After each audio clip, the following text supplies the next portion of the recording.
सफा आयुर्वेदिक चूरन, पेट सफा तो हर रोग दफा। नीति आयोग के आकांक्षी जनपद कार्यक्रम में उत्कृष्ट प्रदर्शन, उधम सिंह नगर और हरिद्वार जिलों को मुख्यमंत्री धामी ने किया सम्मानित।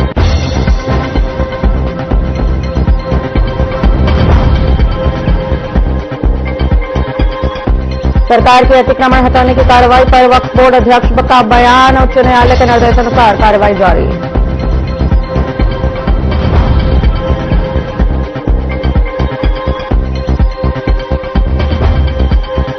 उत्तराखंड में एआई जनरेटेड वीडियो के वायरल होने पर बवाल, बीजेपी और कांग्रेस के बीच सियासी घमासान बढ़ा, पूर्व मुख्यमंत्री हरीश रावत और मुख्यमंत्री धामी को लेकर बढ़ा विवाद।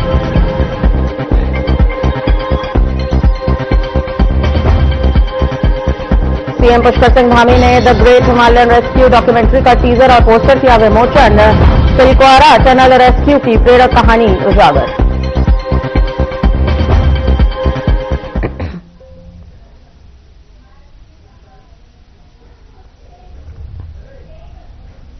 नमस्कार, मैं आश्रुति बोहरा, आपका बहुत बहुत स्वागत है हमारे इस खास बुलेटिन में। शुरुआत करेंगे बड़ी खबरों के साथ।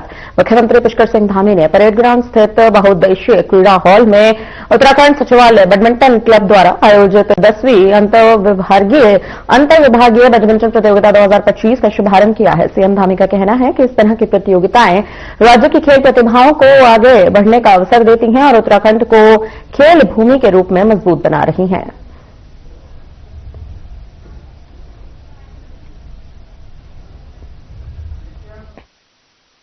ये बहुत अच्छा सराहनीय प्रयास है जो उत्तराखंड सचिवालय बैडमिंटन क्लब के द्वारा किया जाता है और इसमें सभी विभागों की टीमें इसमें भाग लेती है और लगातार पिछले 10 वर्षों से इस प्रतियोगिता का आयोजन किया जा रहा है, जहां इस प्रकार से सभी को एक से एक जगह पर खेलने का और मिलने का अवसर प्राप्त होता है। वहीं राज्य के अंदर जो हमारी खेल प्रतिभाएं हैं उनको भी कहीं न कहीं इससे प्रोत्साहन मिलता है, आगे आने का अवसर मिलता है। और इस वर्ष हमारे राष्ट्रीय खेलों का जो आयोजन हुआ उसके बाद से हमारी देवभूमि खेल भूमि के रूप में भी आगे बढ़ रही है और आने वाले समय में हम खेलों में भी अच्छा करेंगे। इस बार 103 पदक जीतकर हमारे खिलाड़ियों ने बहुत शानदार प्रदर्शन किया और हम जो लीगेसी प्लान खेलों को लेकर बना रहे हैं, आज शहरों में 23 अकादमी खोलने पर काम कर रहे हैं, जिससे हमारे पूरे वर्ष भर के अंदर हजारों खिलाड़ियों को अच्छा प्रशिक्षण भी मिलेगा, आगे बढ़ने का अवसर भी मिलेगा।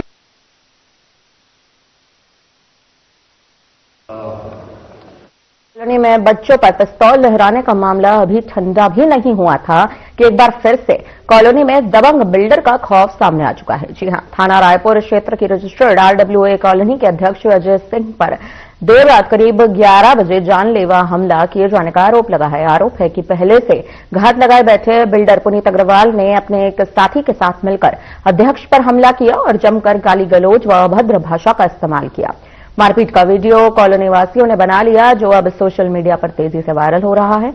बताते चले कि आरोपी बिल्डर हमेशा हथियार साथ रखता है, ऐसा बताया जा रहा है और इससे पहले दिवाली पर बच्चों पर पिस्तौल तानने का मामला भी दर्ज हो चुका है। डर के कारण इस बार भी लोग बीच बचाव नहीं कर सके। हालांकि घटना कैमरे में कैद हो गई। देर रात 112 पर पुलिस को सूचना दी गई, लेकिन आरोप है कि पुलिस ने आरोपी पर कार्रवाई करने के बजाय अध्यक्ष और कॉलोनी वासियों को ही धमका दिया।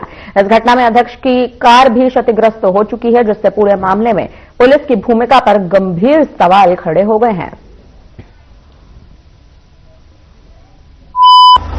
कल रात को लगभग 10:15 बजे के समय होगा, हम घर आ रहे थे अपने, एक गाड़ी खड़ी हुई थी जिसकी लाइट जली थी। हमने डिपर दिया, उसने भी डिपर दिया, तो हमने गाड़ी थोड़ी अपनी और लेफ्ट की, वो निकल जाए, वो बगल में लगाया। पुनीत अग्रवाल थे, उन्होंने बड़ी माँ बहन की गाली दी हमें। हमने उसका वीडियो भी बनाया, फिर वो उतर के आए, हमको घसीटा और धक्का दे गिरा दिया और लातों से हाथ मुक्के से मारा। तो मेरी पत्नी निकल आई, जबरदस्ती हमको मतलब पकड़ा उकड़ा उन्होंने करकुरा के अंदर किया। तो तभी पड़ोसी लोग भी आ गए अल्लाह गुल्ला सुन करके और चिल्ला कह रहा था खोपड़ी मारने मर जाए, यहीं आज खत्म कर देंगे। चाहते हो बताओ? जी बताइए बताइए।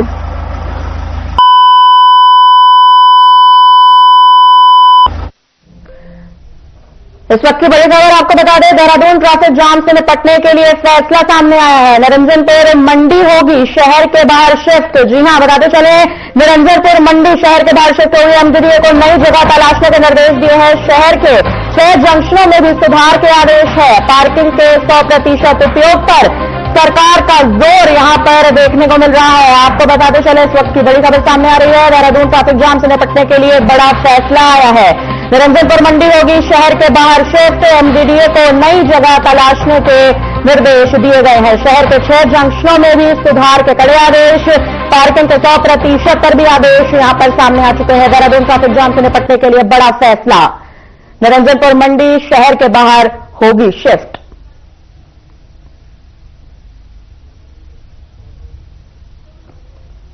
बताते चले, बड़ी खबर आ रही है इस वक्त।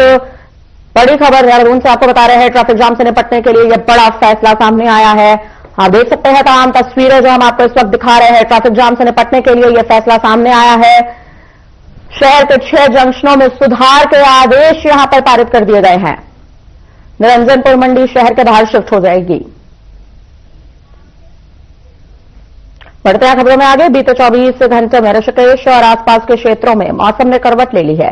घना कोहरा और बढ़ती ठंड से सड़कें सुनसान नजर आ रही हैं। लोग दिनचर्या चलाने के अलावा और हीटर का सहारा भी ले रहे हैं। आपको बताते चले, नगर निगम प्रशासन ने नैन बसेरे समेत हर चौक चौराहे पर अलाव की व्यवस्था की है। मौसम विशेषज्ञों का यह कहना है कि ठंड और कोहरे का असर अगले कुछ दिनों तक बना रह सकता है, जिससे लोगों को अभी तक पूरी तरह से राहत नहीं मिल पाई है।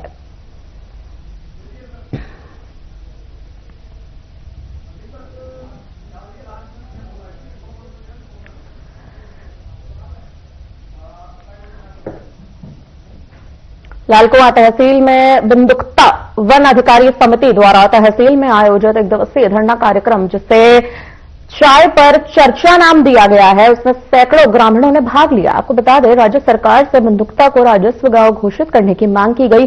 तो वहीं इस धरने के दौरान बिंदुक्ता से जुड़े राजनीतिक और स्वयंसेवी कार्यकर्ताओं ने एक स्वर में इस मांग को भी उठाया।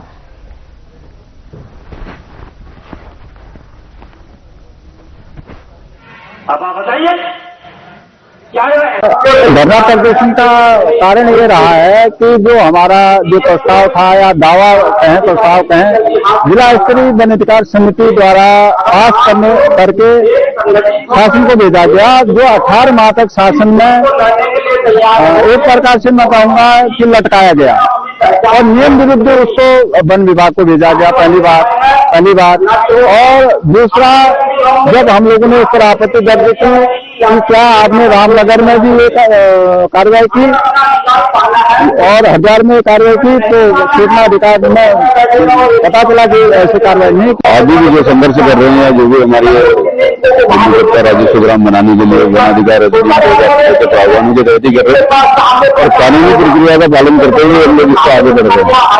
लेकिन सबसे बड़ी विडंबना यह है कि राज्य सरकार की तरफ से इसकी बहुत ही शिथिलता बरती जा रही है। शिथिलता के बावजूद भी इसमें ऐसा है कि जो कानून के प्रावधानों में स्पष्ट है कि जिलाधिकारी का निर्णय जो जिला स्तरीय समिति के अध्यक्ष होते हैं, उसका निर्णय अंतिम और बाध्यकार होता है।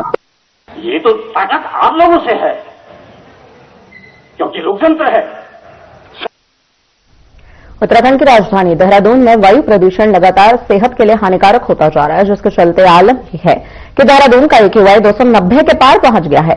उधर मौसम वैज्ञानिकों का यह कहना है कि आने वाले दिनों में कोहरा छानने से मैदानी इलाकों की आबोहवा और भी खराब हो सकती है। आपको बता दें, वहीं पर्यावरणविद डॉक्टर विजय श्रीधर के मुताबिक काशीपुर और ऋषिकेश से देहरादून की स्थिति बेहद खराब है।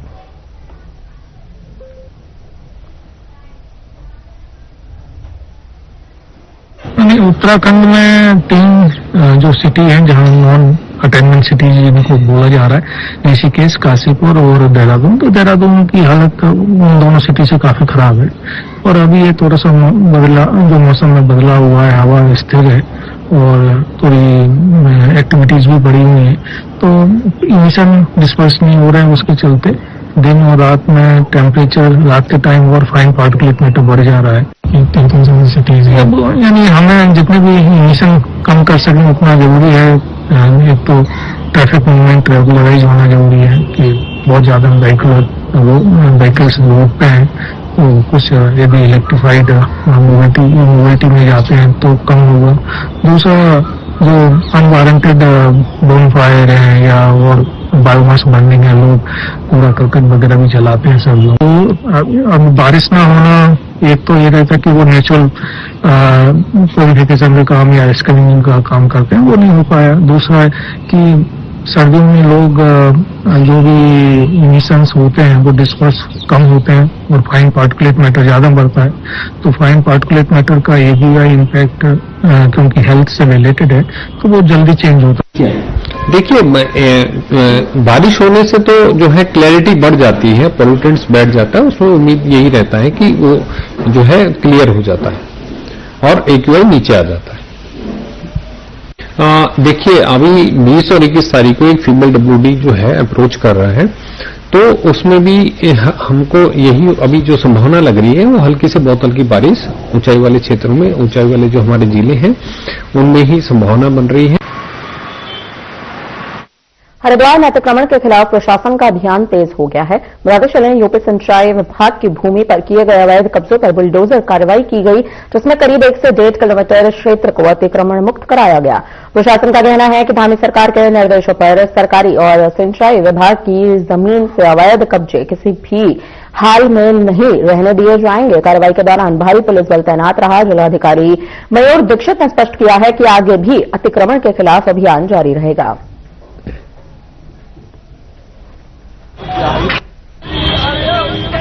देखिए, ये सिंचाई विभाग की लैंड पे जो इलीगल एनफोर्समेंट किया हुआ था लोगों ने, इन लोगों को नोटिस जारी किए गए थे सिंचाई विभाग की तरफ से, और आज ये प्रशासन और पुलिस के सहयोग से एनफोर्समेंट को हटाया जा रहा है। देखिए, जो आपको जानकारी होगी कि माननीय मुख्यमंत्री जी और जिलाधिकारी महोदय के निर्देशों पर जिले में पूरा व्यापक सफाई अभियान भी चल रहा है, और इसी की कड़ी में जो हमारा एनफोर्समेंट रिमूवल ड्राइव है वो भी चल रही है।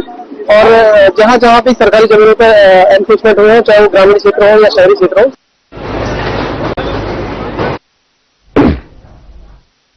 खटीमा में पिछले कुछ दिनों से बंद घरों का ताला तोड़कर चोरी की वारदातें पुलिस के लिए अब सिरदर्द बन चुकी हैं। बताते चले कि अब पुलिस ने इसका खुलासा कर दिया है, जिस पर जानकारी देते हुए एसपी सिटी उत्तम सिंह नेगी ने बताया कि आदर्श कॉलोनी में हुई चोरियों में 24 वर्षीय युवक को गिरफ्तार किया गया। साथ ही इस दौरान पुलिस ने आरोपी के पास चोरी के आभूषण, लाखों रुपए की नकदी, 315 बोर तमचा और 2 जिंदा कारतूस बरामद किए हैं।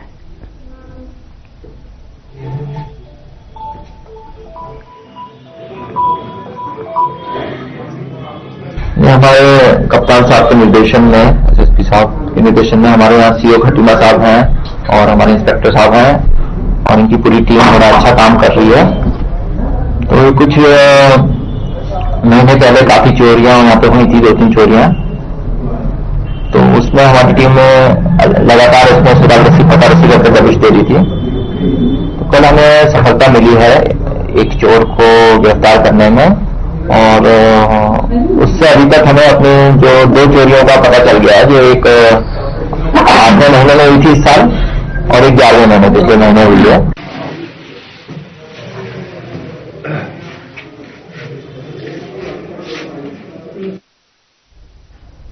फिलहाल यहाँ पर रुकते हैं छोटे से ब्रेक के लिए, जल्द लौटेंगे बड़ी खबरों के साथ।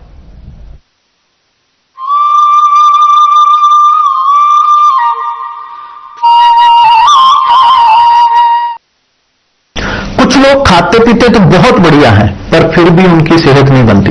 पिचके हुए गाल हैं, हड्डियां निकली हुई हैं, पैंटें ढीली हैं, कपड़े जचते नहीं, कोई पर्सनैलिटी नहीं।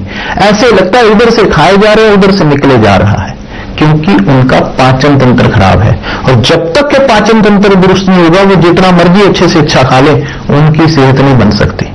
इसलिए हमारी संस्था सन्यासी आयुर्वेदा ने एक ऐसी दवा का निर्माण किया है जो कि आपके लिवर को, आपके पाचन तंत्र को दुरुस्त करने का काम करती है, ताकि आप जो भी खाएं उसका पूरे का पूरा निचोड़ आपके शरीर को लगे, आपकी भूख बढ़े, खाया पिया सही से लगे, नया खून बने, हड्डियों में जान आए, वजन बढ़े और आप मोटे तगड़े खूबसूरत पर्सनैलिटी के मालिक बन जाएं।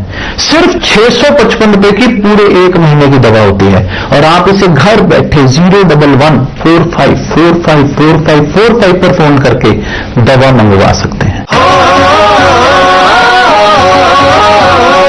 चमकी सूरज किरणें छत पर, सोलर सिस्टम आया घर घर, बिजली पानी की कमी नहीं, उन्नत है अब इंफ्रास्ट्रक्चर, इन्वेस्टमेंट अपार है, उद्योग है, व्यापार है, हर सपना अब साकार है, ये भजन लाल सरकार है। नवोत्थान नई पहचान भरता राजस्थान, हमारा राजस्थान।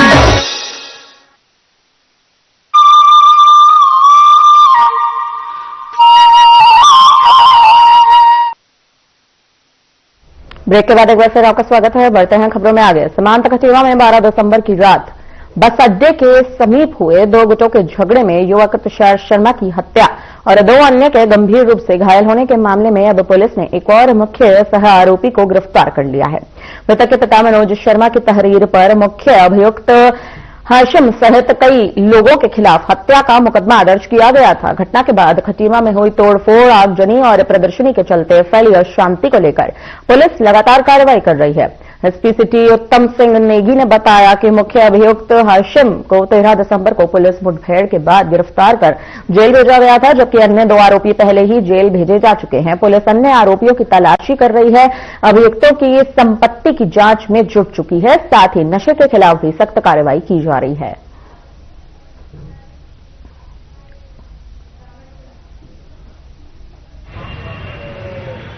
ये घटना के बाद से हमारी टीम सभी अभियुक्तों के दबिश में काम कर रही थी। एक को पहले ही दिन पकड़ लिया था, बाकी 2 को बाद में पकड़ा गया था और ये कल एक और मुलजिम जो पप्पू चाय वाला है, इसको भी गिरफ्तार कर लिया गया है, जो जिसने अपराध में काफी बढ़ चढ़कर मतलब इसने भी उसमें सहयोग किया था। और कितने को बचे हैं? इसमें अभी नामजद में 1 बचा है और बाकी जो वीडियो फुटेज वगैरह देखे जा रहे हैं तो और भी अगर प्रकाश में आ सकते हैं। खबर हरिद्वार के बहादुराबाद क्षेत्र से है, जहां पर प्रशासन ने अतिक्रमण के खिलाफ सख्त बुलडोजर कार्रवाई की है। यूपी सिंचाई विभाग की जमीन पर गंग नहर किनारे किए गए स्थायी और अस्थायी अतिक्रमण को जेसीबी मशीन से ध्वस्त किया गया। विभाग की ओर से पहले अतिक्रमणकारियों को नोटिस जारी किए गए थे, लेकिन कब्जा न हटाने पर जिला प्रशासन ने मौके पर पहुंचकर कार्रवाई की। अभियान के दौरान एसडीएम और भारी पुलिस बल मौजूद रहा। अतिक्रमण के खिलाफ ताबड़तोड़ एक्शन भी लिया गया।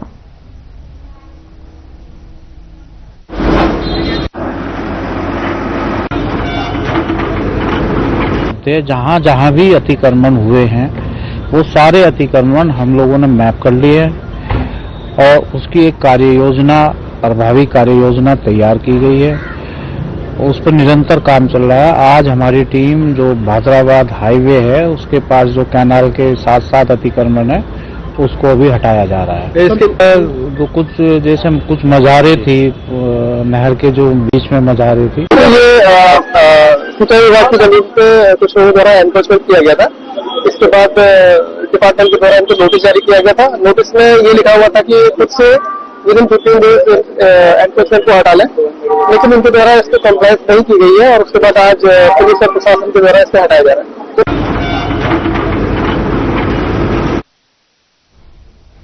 केंद्र सरकार द्वारा Mahatma Gandhi National Rural Employment Guarantee Act यानी कि मनरेगा योजना का नाम बदलकर जी राम जी योजना करने की तैयारी को लेकर सियासत तेज हो गई है। बताया जा रहा है कि इसे लेकर लोकसभा में जल्द ही बिल पेश किया जाएगा। तो वहीं इस फैसले पर मुख्य विपक्षी दल कांग्रेस ने कड़ा विरोध जता दिया है। कांग्रेस के राष्ट्रीय प्रवक्ता आलोक शर्मा ने आरोप लगाया कि बीजेपी महात्मा गांधी के विचारों और सिद्धांतों से नफरत करती है।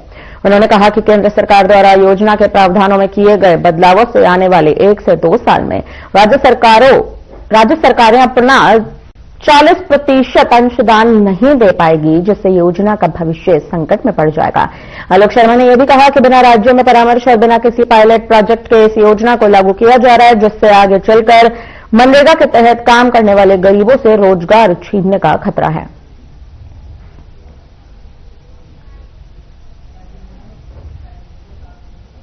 नाम परिवर्तित, वो छोटा सा पार्ट है और वो जग जाहिर है कि आप राष्ट्रपिता महात्मा गांधी को पसंद नहीं करते हैं, आप उनसे एलर्जी करते हैं, उनकी योजनाओं से एलर्जी करते हैं, पर ये छोटा पार्ट है। इससे कहीं बड़ा पार्ट जो है वो है कि समाज के अंदर जो पिछड़ा दलित, जो लास्ट पायदान पे था व्यक्ति, उसके रोजगार को छीन रहे हैं आप। ये योजना समाप्त हो जाएगी कुछ दिनों के बाद। तीसरा जो बड़ा परिवर्तन है वो ये है कि फेडरल स्ट्रक्चर को आप तोड़ने का काम कर रहे हैं।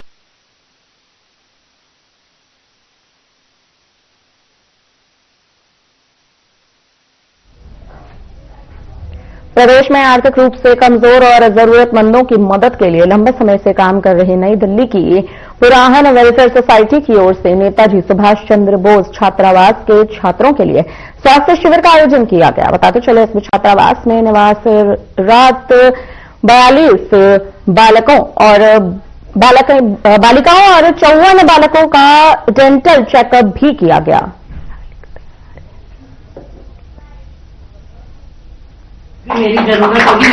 हमारे इस विद्यालय में आए, सबसे पहले तो मैं अपने बारे में बताना चाहूंगा। मैं पुराहन वेलफेयर सोसाइटी नई दिल्ली से जुड़ा हुआ हूं और मैं उनका एक सदस्य हूं।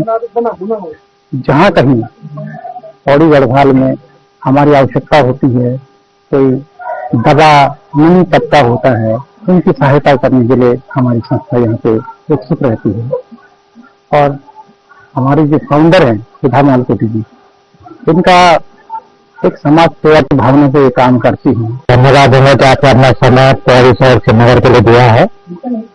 अपना जो एक उद्देश्य है कि समाज का जो बहुत पिछड़ा तबका है, उस तबके के लिए कुछ किया जाए, क्योंकि मैंने भी 3 साल विद्या भारती में सेवा की है और उस सेवा के उपरांत अब मैंने भी अपना जीवन समाज के ऐसे तबके के लिए देने का प्रयास किया है, जिसकी प्रेरणा स्रोत हमारी जो राष्ट्रीय संयोजिका है श्रीमती सुधा मालकोटी जी, और उनके जो कार्य हैं कि शिक्षा और स्वास्थ्य के क्षेत्र में हम काम करें।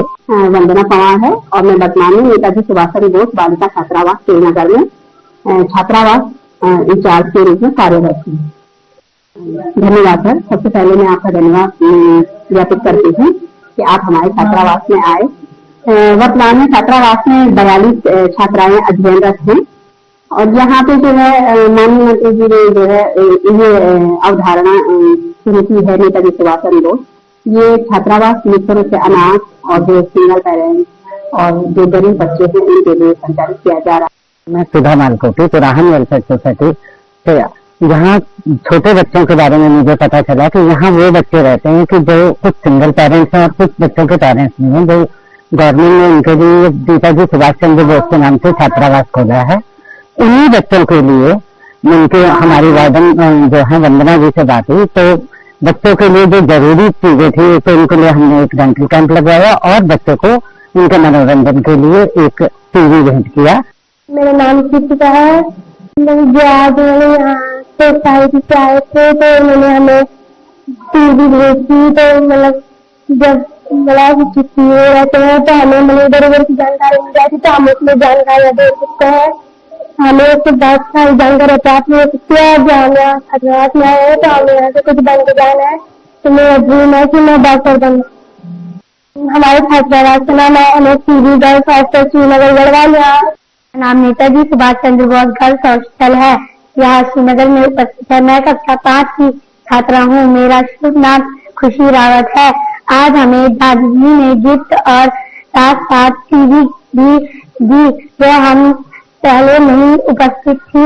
हमारी इच्छा से हमें टीवी मिलती है, वरना हम संडे के दिन कभी लैपटॉप और कंप्यूटर में देखते थे।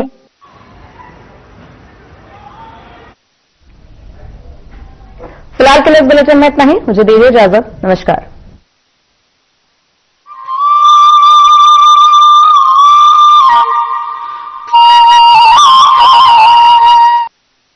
क्या